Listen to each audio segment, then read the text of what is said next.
Hello दोस्तों, कैसे हैं आप लोग। उम्मीद करते हैं अच्छे होंगे। दोस्तों, इस वीडियो में सामान्य अध्ययन प्रैक्टिस सेट पेपर देखने वाले हैं। यह वीडियो बीपीएससी ट्री 4.0 के लिए अत्यंत आवश्यक है, तो आप लोग लास्ट तक जरूर बने रहिएगा। तो चलिए शुरू करते हैं। शुरू करने से पहले यदि आप नए हैं तो चैनल को सब्सक्राइब कर लीजिए, बेल आइकन को प्रेस कर दीजिए और एक बार वीडियो को शेयर कर दीजिए। इसके अलावा यदि आप लैंग्वेज पेपर, मैथ, रीजनिंग और साइंस का प्रैक्टिस सेट पेपर देखना चाहते हैं तो आप प्लेलिस्ट के जरिए देख सकते हैं। तो चलिए शुरू करते हैं। फर्स्ट है कि व्यक्तिगत सत्याग्रह के अंतर्गत पहले सत्याग्रही विनोबा भावे थे, दूसरे सत्याग्रही कौन थे। तो व्यक्तिगत सत्याग्रह में दूसरे सत्याग्रही जवाहरलाल नेहरू जी थे, तो बी ऑप्शन ठीक है। व्यक्तिगत सत्याग्रह का प्रारंभ 17 अक्टूबर 1940 से हुआ। गांधी जी वायसराय के साथ एक संक्षिप्त भेंट के पश्चात गांधी जी ने व्यक्तिगत सत्याग्रह की जो है अपनी योजना सामने रखी। फिर है कि 17 अक्टूबर 1940 को महाराष्ट्र के पवनार में विनोबा भावे पहले सत्याग्रही बने। ठीक है। इलाहाबाद में द्वितीय सत्याग्रही जवाहरलाल नेहरू जी बने, लेकिन सत्याग्रह के पूर्व ही उन्हें गिरफ्तार कर लिया गया। ठीक है। अगस्त प्रस्ताव को कांग्रेस पार्टी ने अस्वीकार कर व्यक्तिगत सत्याग्रह प्रारंभ जो है किया था। तीसरी सत्याग्रही ब्रह्मदत्त थे। ठीक है। तो प्रथम सत्याग्रही विनोबा भावे, द्वितीय सत्याग्रही जवाहरलाल नेहरू और तृतीय सत्याग्रही ये बने आपको ब्रह्मदत्त। फिर यह व्यक्तिगत सत्याग्रह अधिक सफल नहीं रहा। ठीक है। और देखिए कि व्यक्तिगत सत्याग्रह का उद्देश्य था भारत नाजीवाद और समाजवादी शासन में किसी का समर्थन नहीं करता। ठीक है। और जो हम मांगों को शांतिपूर्वक स्वीकार करने के लिए सरकार को एक और मौका देना था। नेक्स्ट क्वेश्चन है कि मोतीलाल नेहरू की अध्यक्षता में भारतीय संविधान के मसौदे को तैयार करने के लिए किस वर्ष जो है एक समिति गठन किया गया था। तो सी ऑप्शन 1928। तो मोतीलाल नेहरू की अध्यक्षता में भारतीय संविधान के मसौदे को तैयार करने के लिए वर्ष 1928 में एक समिति का गठन किया गया था। साइमन कमीशन 1927 के प्रत्युत्तर में नेहरू रिपोर्ट 1928 तैयार की गई थी, जिसमें भारत के नए डोमिनियन संविधान का खाका था। ठीक है। उसके बाद देखिए कि इसे तैयार करने वाली सर्वदलीय समिति के अध्यक्ष मोतीलाल नेहरू थे। जवाहरलाल नेहरू इसके सचिव थे। नेहरू रिपोर्ट 1928 में भारत के लिए पूर्ण स्वतंत्रता के स्थान पर डोमिनियन स्टेट्स यानी अधिराज्य का दर्जा की बात कही गई। ठीक है। उसके बाद देखिए कि भारत में संविधान के गठन का विचार 1934 में पहली बार M.N. रॉय ने रखा। M.N. रॉय भारत में वामपंथी आंदोलन के प्रवर्तक थे। नेक्स्ट है कि कृष्णदेव जिन्होंने 1509 से 1529 तक विजयनगर पर शासन किया, किस राजवंश से संबंधित थे। तो देखिए 40 का होगा ए ऑप्शन, तुल्लु राजवंश। कृष्णदेव राय जिन्होंने 1509 से 1529 तक विजयनगर पर शासन किया, तुल्लु राजवंश से संबंधित थे। कृष्णदेव राय तुल्लु राजवंश का महान शासक था। कृष्णदेव राय के दरबार में तेलुगु भाषा के 8 महान विद्वान रहते थे, जिसे अष्टदिग्गज कहा जाता था।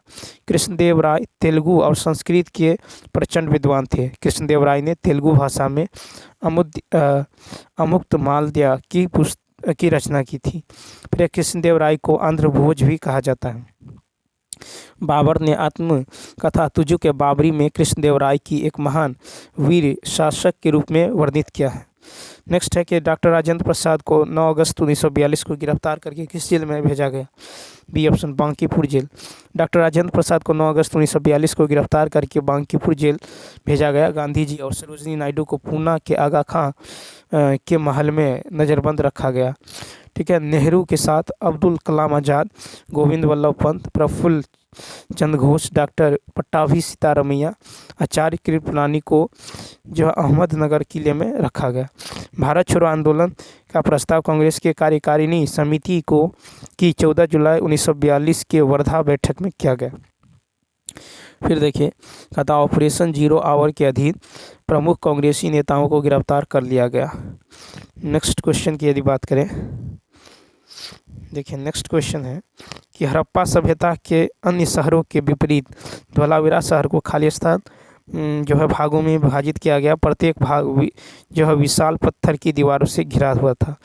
तो सी ऑप्शन यहाँ होगा 3। तो हड़प्पा सभ्यता के अन्य शहरों के विपरीत धौलावीरा शहर को 3 भागों में विभाजित किया गया था। प्रत्येक भाग जो विशाल पत्थर की दीवार से घिरा था। धौलावीरा हड़प्पा सभ्यता का एकमात्र स्थल है जो त्रिस्तरीय दीवार से घिरा था। हड़प्पा नगर की तीनों किला मध्य नगर तथा निचला नगर में विभाजित किया गया था। धौलावीरा गुजरात के कच्छ के रण में अवस्थित है। धौलावीरा के निवासी एक उन्नत जल प्रबंधन व्यवस्था से परिचित थे। नेक्स्ट क्वेश्चन की यदि बात करें तो हड़प्पा सभ्यता की खोज वर्ष 1921 में भारतीय पुरातत्व सर्वेक्षण विभाग के महानिदेशक सर जॉन मार्शल के निर्देशन में राय बहादुर दयाराम साहनी और माधव स्वरूप वत्स ने किया था। नेक्स्ट क्वेश्चन है, देखिए नेक्स्ट है कि सामान्यतः गर्म महासागरीय धाराएं खाली स्थान के निकट उत्पन्न होती हैं और ध्रुवों की ओर गतिमान होती हैं। C option. भूमध्य। तो सामान्यतः गर्म महासागरीय धाराएं भूमध्य रेखा के निकट होती है और ध्रुवों की ओर गतिमान होती है। भूमध्य रेखा पृथ्वी की सतह पर उत्तरी ध्रुव एवं दक्षिणी ध्रुव से समान दूरी पर स्थित एक काल्पनिक रेखा है। यह पृथ्वी को उत्तरी और दक्षिणी गोलार्ध में विभाजित करती है। ठीक है। सूर्य के उत्तरायण और दक्षिणायन की सीमा से संक्रांति को संक्रांति कहते हैं। नॉर्वे के अर्ध रात्रि के समय सूर्य 21 जून को दिखाई पड़ता है। नेक्स्ट, फिर है कि निम्नलिखित में से कौन से वायुमंडल के स्तरों एवं उनके अभिलक्षणों के सुमेलन में सही है। D option. ठीक है। तो वायुमंडल के स्तरों एवं उनके अभिलक्षणों के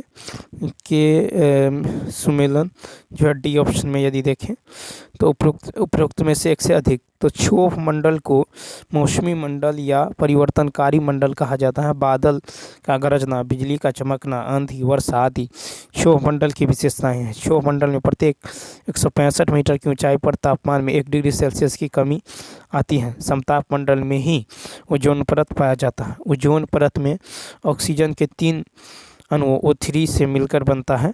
ओजोन परत सूर्य से निकलने वाली पराबैंगनी किरण को अवशोषित करता है। ठीक है। आयन मंडल पृथ्वी की सतह पर रेडियो तरंग को परावर्तित कर देता है। आयन मंडल के कारण ही दूरसंचार क्रांति का विकास हो सका है। आयन मंडल में ही ध्रुव जो है ज्योति की घटना जो है परिलक्षित होती है। नेक्स्ट,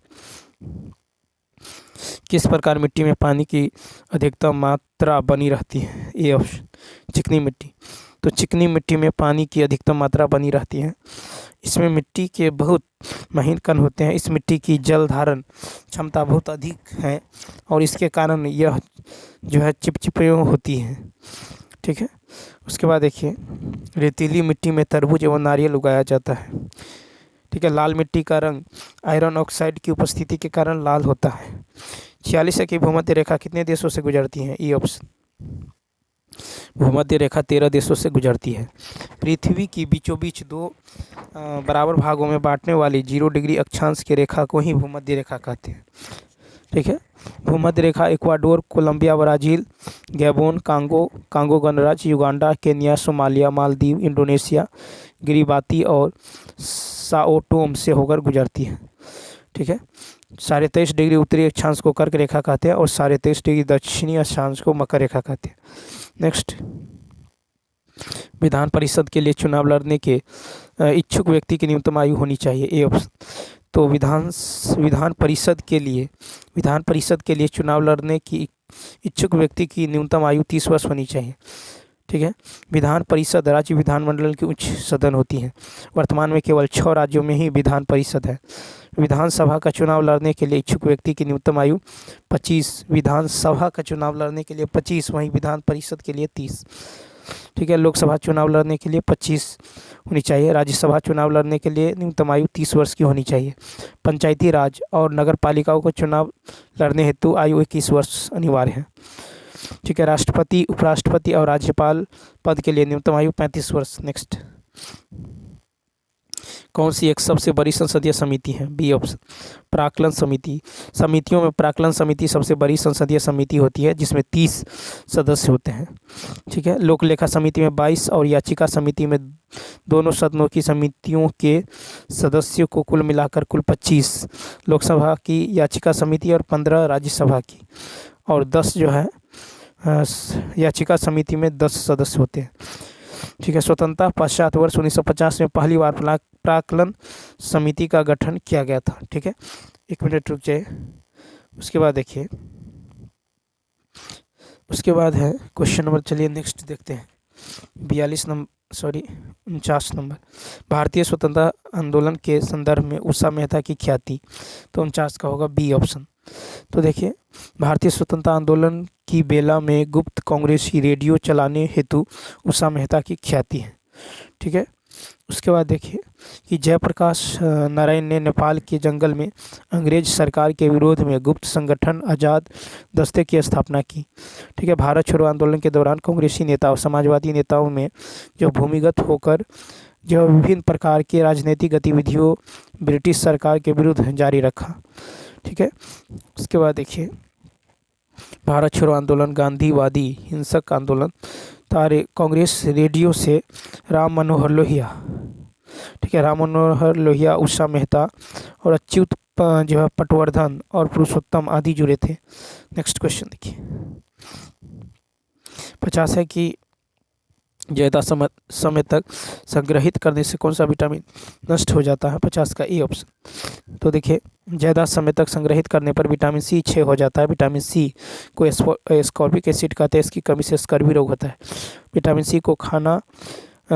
सी खाना को ज़्यादा पकाने से तथा धोने से समाप्त हो जाता है। विटामिन डी कैल्सीफेरॉल कहलाता है, इसकी कमी से रिकेट्स रोग होता है। ठीक है। नेक्स्ट क्वेश्चन कहता, कैंसर शब्द ग्रीक के कार्सिनोस से व्युत्पन्न हुआ है, जिसका अर्थ है सी ऑप्शन केकरा। तो देखिए, कैंसर शब्द ग्रीक के कार्सिनोस से व्युत्पन्न हुआ है, जिसका अर्थ होता है केकरा। कैंसर का अध्ययन ऑन्कोलॉजी कहलाता है। कैंसर उत्पन्न करने वाला जीन जो है यानी ऑन्कोजीन कहलाता है। उसके बाद देखिए, नेक्स्ट की यदि बात करें तो यहाँ पे देखिए, WBC की संख्या में वृद्धि ल्यूकेमिया कहलाता है और RBC की संख्या में वृद्धि पॉलीसिथेमिया कहलाता है। नेक्स्ट है क्वेश्चन नंबर नेक्स्ट है कि ओरल पोलियो वैक्सीन की किस वैज्ञानिक ने खोज की थी। तो 52 का A option Albert Bush साबिन। Oral polio vaccine की खोज अल्बर्ट साबिन ने की थी। पाश्चुरीकरण एवं हाइड्रोफोबिया चिकित्सा की खोज लुई पाश्चर ने की थी। एडवर्ड जेनर ने टीके की खोज की थी। एडवर्ड जेनर को टीकाकरण का जनक कहा जाता है। नेक्स्ट क्वेश्चन देखिए, नेक्स्ट है कि दूध निकालने के लिए स्तन ग्रंथियों में संकुचन पैदा करने वाला पदार्थ है। 53 का सी ऑक्सीटोसिन। ठीक है। तो दूध निकालने के लिए स्तन ग्रंथियों में संकुचन पैदा करने वाला पदार्थ ऑक्सीटोसिन है। प्रोजेस्टेरोन हार्मोन को ग्रीननेसी हार्मोन कहते हैं। मुख्य मादा जनन अंग अंडाशय है। ठीक है। उसके बाद देखिए, गैफियन पट्टिकाओं में एस्ट्रोजन हार्मोन का स्रावन होता है। उसके बाद देखिए, टेस्टोस्टेरोन हार्मोन के द्वारा नर्स में गौण लैंगिक लक्षणों का निर्माण होता है। नेक्स्ट कहता है, जब हम आलू यानी कंद का छिलका उतारते हैं तो हमें छिलका के रूप में किसे उतारते हैं। ये ऑप्शन। तो देखिए, जब हम आलू का कंद छिलका उतारते हैं तो हम छिलके के रूप में पेरिडर्म उतारते हैं। पेरिडर्म का निर्माण फ्लोजन से होता है। द्वितीयक चैलम को जो है रस द्वारा या रस कास्ट कहते हैं। रस दारू में जो है सजीव पेरेनकाइमा कोशिकाएं होती हैं। ठीक है। रस दारू जल व खनिज लवणों का संवहन करता है। जाइलम व फ्लोएम के मध्य से गुजरती हुई सतह को संवहन कैम्ब्रियम कहते हैं। नेक्स्ट, जहाँ कैरोटीन से विटामिन ए संश्लेषण होता है। बी ऑप्शन यकृत। तो यकृत में कैरोटीन से विटामिन ए का संश्लेषण होता है। अधिकतम एंजाइम में जिंक जो है सहघटक होता है। मानव शरीर में जल की मात्रा 65% है। थायमिन एवं बायोटीन के सल्फर आवश्यक होता है। किडनी में पत्थर बनने से मैग्नीशियम रोकता है। हड्डी में सबसे अधिक लक्षण Ca3PO4 का हॉल ट्वाइस है। नेक्स्ट क्वेश्चन की यदि बात करें 56 देखिए, मीठे पानी की सर्वाधिक मात्रा पाई जाती है। B option. तो मीठे पानी की सर्वाधिक मात्रा ध्रुवीय बर्फों में पाई जाती है। पूरे पृथ्वी पर सर्वाधिक मात्रा में मीठा पानी 2.5% पाया जाता है। पूरे पृथ्वी पर 71% मात्रा जो है पानी का है। ठीक है। जल की कठोरता का मुख्य कारण कैल्शियम एवं मैग्नीशियम के लक्षण का घोला होना है। जल की अस्थायी कठोरता को उबालकर दूर किया जाता है। ठीक है। और जल जो की अस्थायी कठोरता आयरन विनिमय विधि द्वारा दूर किया जाता है। कहता द्रवों में घर्षण को क्या कहा जाता है? ए ऑप्शन श्यानता। द्रवों में घर्षण को श्यानता कहा जाता है। ठीक है। नेक्स्ट क्वेश्चन देखिए, रमन प्रभाव का प्रकाश जो है की उन किरणों से संबंध है जो आर पार जाती हैं। तो 58 का सी, सभी पारदर्शी माध्यम। रमन प्रभाव का प्रकाश की उन किरणों से संबंध है जो आर पार सभी पारदर्शी माध्यम में जाती हैं। 1930 में भौतिकी का नोबेल पुरस्कार चंद्रशेखर वेंकट रमन को उनके खोज के लिए दिया गया था। नेक्स्ट कहता सोने की शुद्धता को नापने के लिए कौन सा उपकरण प्रयोग में लाया जाता है? C option caratometer. तो सोने की शुद्धता को नापने के लिए कैरेटोमीटर प्रयोग में लाया जाता है। हाइड्रोमीटर द्रवों का आंशिक घनत्व मापने वाला यंत्र है।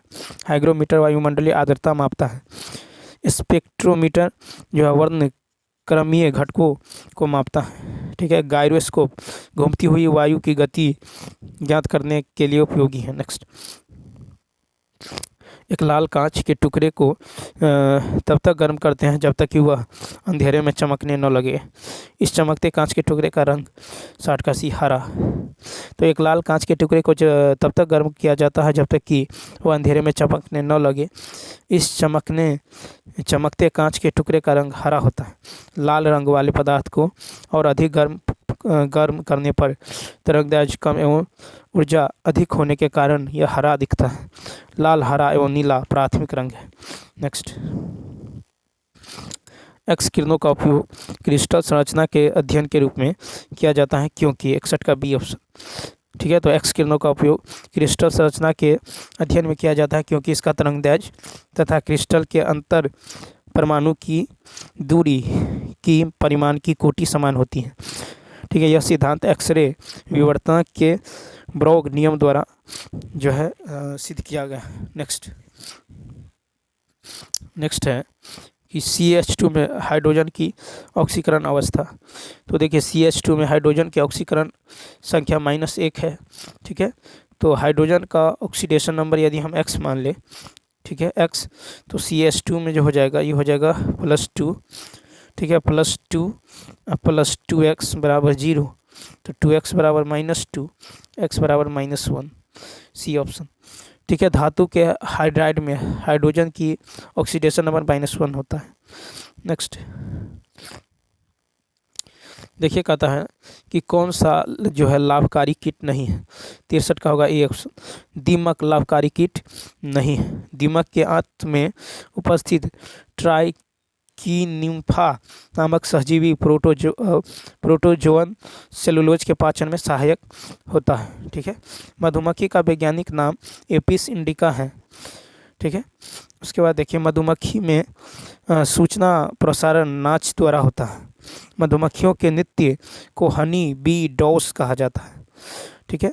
और मधुमक्खी के नाच की व्याख्या करने के लिए कार्ल वॉन फ्रीस को नोबेल पुरस्कार मिला था। फिर है कि 12 ग्राम ऑक्सीजन गैस में कितने मोल होंगे? तो देखिए 12 ग्राम ऑक्सीजन गैस में 0.375 जो है मोल होते हैं। ठीक है। तो इसका राइट आंसर होगा सी ऑप्शन। उसके बाद देखिए एवोगाड्रो संख्या 6.022 × 10⁻23 जो है अणु, आयन या परमाणु होता है। ठीक। नेक्स्ट क्वेश्चन 100 AMU हीलियम में हीलियम परमाणुओं की संख्या। तो यहाँ पे देखिए, तो यहाँ पे 4 AMU हीलियम में 1 हीलियम परमाणु होते हैं। ठीक है। तो हीलियम परमाणु की संख्या होगा 100/4 यानी 25, ए ऑप्शन। बिहार राज्य में न्यूनतम पुरुष साक्षरता दर किस वाले जिले? तो यहाँ पे यदि हम देखें तो यहाँ पे देखिए 66 नंबर बिहार में न्यूनतम पुरुष साक्षरता वाला जिला जो है पूर्णिया। ठीक है। क्या है? तो पूर्णिया यानी ए ऑप्शन। तो न्यूनतम बिहार में न्यूनतम साक्षरता वाला दर जो है पूर्णिया का है 51.08। ठीक है, तो यहाँ पे जो है पूर्णिया में सबसे न्यूनतम साक्षरता दर है। वहीं सबसे ज़्यादा की यदि बात करें तो सबसे ज़्यादा है आपको 73.37। ये है आपको रोहतास का। ठीक है, तो ज़्यादा है रोहतास का और कम है पूर्णिया का। नेक्स्ट, फुटबॉल टूर्नामेंट संतोष ट्रॉफी 2023 का खिताब किसने जीता? तो 67 का होगा ए ऑप्शन। ठीक है, कर्नाटक। फुटबॉल टूर्नामेंट संतोष ट्रॉफी 2023 का खिताब कर्नाटक ने जीता है। भारत का सबसे पुराना फुटबॉल कप डुरंड कप है, 1888 में स्थापित हुआ। उसके बाद देखिए कि इस क्वेश्चन का जो राइट आंसर होगा ये पूर्णिया होगा। ठीक है, और बिहार में सर्वाधिक पुरुष साक्षरता वाला जिले रोहतास है। बिहार में सर्वाधिक महिला साक्षरता वाला जिले भी रोहतास है।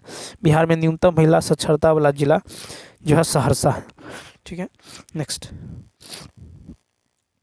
देखिए 68 है कि बिहार में टर्शरी चट्टानें पाई जाती है। बिहार में टर्शरी चट्टानें पश्चिम चंपारण में पाई जाती हैं, बी ऑप्शन। ठीक है, पश्चिम चंपारण का क्षेत्र बाहरी हिमालय शिवालिका का भाग है। ठीक है, उसके बाद देखिए कैमूर के पठार को रोहतास का पठार भी कहते हैं। खड़गपुर की पहाड़ी मुंगेर जिले में स्थित है। नेक्स्ट, अशोक चक्र से सम्मानित होने वाली प्रथम भारतीय महिला कौन है? अशोक चक्र से सम्मानित होने वाली प्रथम भारतीय महिला नीरजा भनोट है, ये ऑप्शन। भारत का सर्वोच्च शांतिकालीन वीरता पुरस्कार है।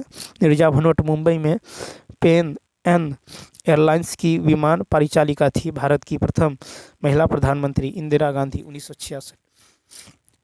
उसके बाद है कि भारत की प्रथम महिला राज्यपाल सरोजिनी नायडू उत्तर प्रदेश 1947 और भारत की प्रथम महिला आईपीएस किरण बेदी 1972। नेक्स्ट 70 है कि भारत में मानसून आगमन को आरोही क्रम में सजाएं। तो देखिए मानसून आगमन होने की तिथियों में आरोही क्रम में है केरल पश्चिम बंगाल, उत्तर प्रदेश राजस्थान, ये ऑप्शन। ठीक है, उसके बाद देखिए कि मानसून की उत्पत्ति पर फ्लोन ने प्रतिविषुवतीय पछुआ पवन सिद्धांत दिया है। ठीक है, उसके बाद यदि देखें तो दक्षिणी पूर्वी मानसून में भारत के कोरोमंडल तमिलनाडु पर मुख्यतः वर्षा होती है और पश्चिमी विक्षोभ से उत्तर भारत में ठंडा ऋतु में वर्षा होती है। ठीक, उसके बाद देखिए जो क्वेश्चन बचा हुआ था मैथ का उसको सॉल्व कर लेते हैं। क्वेश्चन नंबर 31 से देखिए, यहाँ से मैथ और रीजनिंग का है। 31 में है क्वेश्चन मार्क की जगह क्या आने वाला है। तो यहाँ पे देखिए 7 गुने 2 किया गया है, फिर 3 किया गया है, 4 किया गया है, तो 168 गुने 5 करेंगे तो ये हो जाएगा 840। ठीक है, यानी ए ऑप्शन। नेक्स्ट क्वेश्चन, यदि 10 निरूपणों का 15 से मापन करने पर विचलनों का बीजीय योग 7 है तो माध्य बराबर होता है। तो यहाँ पे माध्य बराबर क्या होगा, सिग्मा डी बाई 10 + 15।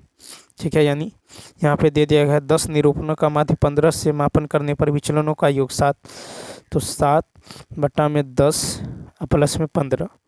ठीक, यानी 0.7 + 15 15.7, सी ऑप्शन। देखिए tan थीटा का मान इतना है तो कहता है इतना का मान क्या होगा, तो tan थीटा को लिख सकते हैं √5/1। ठीक है, तो यहाँ से आप जो है h निकाल लीजिए, ये होगा √5 का स्क्वायर + 1 यानी √6। ठीक, तो यहाँ पे कोसेक थीटा बराबर क्या होगा, ये होगा √6/5। ठीक, तो अकॉर्डिंग टू क्वेश्चन तो ये हो जाएगा √6/5 का होल स्क्वायर प्लस √6 का होल स्क्वायर सेक थीटा का मान। ठीक है, नीचे में हो जाएगा √6/5 का होल स्क्वायर और माइनस का √6 का होल स्क्वायर। ठीक, तो ये हो जाएगा, आपको इसको सॉल्व करेंगे ये आ जाएगा -3/2, सी ऑप्शन। नेक्स्ट क्वेश्चन देखिए, फिर एक व्यक्ति अपने घर से निकलकर 4 किलोमीटर प्रति घंटा की चाल से चलते हुए अपने कार्यालय और 2 किलोमीटर प्रति घंटा की चाल से वापस आता है। यदि उसे आने और जाने में 6 घंटे लगते हैं तो उसका घर और कार्यालय के बीच की दूरी, तो यहाँ पे देखिए यहाँ पे जो हो जाएगा तो औसत चाल निकाल लीजिए, तो 4 × 2 बटा में 4 + 2 और गुना में समय। ठीक है, तो ये होगा 4 × 2 बटा में 4 + 2 गुने, तो 4 दूनी 8 और नीचे में 6 × 6 ये कट जाएगा यानी 8 किलोमीटर, ये ऑप्शन। फिर देखिए यहाँ पे जो है कहता सही जिस क्रम में वे अंग्रेजी शब्दकोश में आते हैं। तो 35 का यदि देखें तो 35 का RO पहले आएगा, ROUTER, ठीक है, ROUTER, ठीक है। तो फर्स्ट पे यदि देखें तो RUBRIC, यानी ये दूसरे नंबर पे आएगा, ये पहले नंबर पे आएगा, ठीक है। उसके बाद यदि देखें तो रूटीन जो है ये चौथे नंबर पे आएगा, ठीक है, रूटीन। और रूथलेस जो है तीसरे नंबर पे, RUIN, ये 5वें नंबर पे आएगा। इस तरह जो इसका राइट ए ऑप्शन होगा। नेक्स्ट देखिए, किसी पिरामिड का आधार 16 सेंटीमीटर भुजा का वर्ग है, उसकी ऊंचाई इतना है, आयतन बताएं।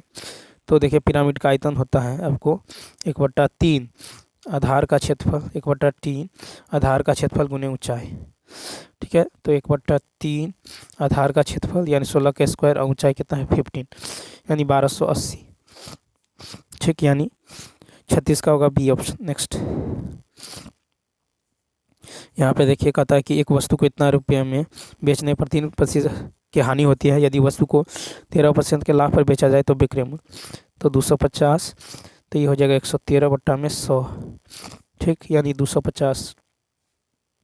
अब देखिए 250 तो बिक्री मूल्य होगा 250 का 113/100, ये 282.5, क्योंकि 13 लाभ है, तो इसका राइट आंसर होगा ई ऑप्शन। नेक्स्ट देखिए, तो चलिए दोस्तों इस वीडियो में इतना ही। यदि यह वीडियो अच्छा लगा हो तो लाइक, शेयर और सब्सक्राइब करना न भूलें। तो चलिए मिलते हैं next video. Thanks for watching.